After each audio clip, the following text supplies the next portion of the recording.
কাল অক্ষয় তৃতীয়া খুব বিশেষ একটা মাহাত্ম্যপূর্ণ দিন। শাস্ত্রে এই দিনের বিশেষ মাহাত্ম্য বর্ণনা করা হয়েছে। তো এই দিন কেন বিশেষ তা আজ তোমাদের সাথে বলবো।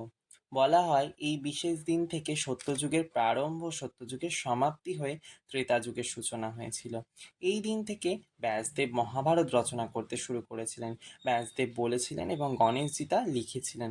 আবার এই দিনকে অনেকেই পরশুরাম জয়ন্তী বলে, কারণ ঋষি যমদগ্নি ও মাতা রেণুকার পুত্র বিষ্ণুর ষষ্ঠ অবতার পরশুরামের আবির্ভাব তিথি। পাশা খেলায় হেরে গিয়ে পাণ্ডবদের 12 বছরের বনবাস ও 1 বছরের অজ্ঞাতবাস হয়, তা আমরা সকলেই জানি। আর এই বনবাসে থাকাকালীন তাদের খুব খাবারের কষ্ট হতো। সেই কষ্ট নিবারণ করতে সূর্যদেব যুধিষ্ঠির মহারাজকে এক অক্ষয় পাত্র প্রদান করেছিলেন, যার বৈশিষ্ট্য ছিল যতক্ষণ না পর্যন্ত দ্রৌপদী সেই পাত্র থেকে খাবার খাবে ততক্ষণ সেই পাত্রের খাবার ফুরাবে না, তা অক্ষয় হয়ে থাকবে। এই শুভ তিথিতেই ভগীরথ দেবী গঙ্গাকে মর্তে এনেছিলেন তার পূর্বপুরুষ তথা সাগররাজের অভিশাপপ্রাপ্ত 60,000 পুত্রের উদ্ধারের জন্য।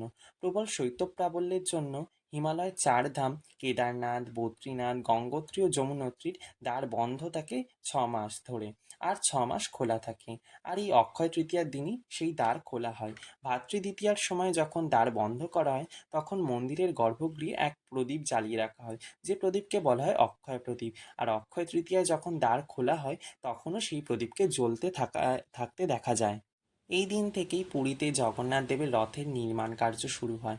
বলা হয় দুঃশাসন দ্রৌপদীর বস্ত্রহরণ করেছিলেন এই দিনে, কিন্তু ভগবান শ্রীকৃষ্ণ শত সহস্র হাত বস্ত্র প্রদান করে তার লাজ নিবারণ করে করে তার সম্মান অক্ষয় রেখেছিলেন। আমরা সকলেই জানি কৃষ্ণ ও সুদামার অসামান্য বন্ধু প্রীতি সম্পর্কে। বলা হয় কৃষ্ণ ও সুদামার মিলনও নাকি হয়েছিল এই শুভ তিথিতে। সখার আনা চাল ভাজায় পরিতৃপ্ত হয়ে কৃষ্ণ তার অভাবনীয় দারিদ্র্যের নিবারণ করেছিলেন। এই দিনেই কুবেরের তপস্যায় তুষ্ট হয়ে মহাদেব তাকে অতুল ঐশ্বর্য প্রদান করেছিলেন ও স্বর্গের কোষাধ্যক্ষ পদ দিয়েছিলেন। তাই ধনপ্রাপ্তির আশায় অনেকে এই দিনে কুবের ও লক্ষ্মীর পূজা করে থাকে। আর এই দিন থেকেই ভগবান শ্রীকৃষ্ণের চন্দন যাত্রার শুভারম্ভ হয় দীর্ঘ 21 দিন ব্যাপী। বিভিন্ন কৃষ্ণ মন্দিরে ভগবানের শ্রীঅঙ্গে চন্দন লেপন ও চন্দনের শৃঙ্গার করা হয়। আহ, আর বৃন্দাবনে বাঁকে বিহারীজির চরণ দর্শন হয় এই অক্ষয় তৃতীয়ার শুভ দিনে। তো আমি যেটুকু জানতাম সেটা শেয়ার করলাম তোমাদের সাথে। ভালো লাগলে অবশ্যই জানিও। যাদের বাড়িতে গোপাল বা রাধা মাধবের বিগ্রহ আছে তারা অবশ্যই ভগবানকে চন্দন সেবা করো, তাতে ভগবান খুবই প্রীত হন। হরে কৃষ্ণ, জয় জগন্নাথ।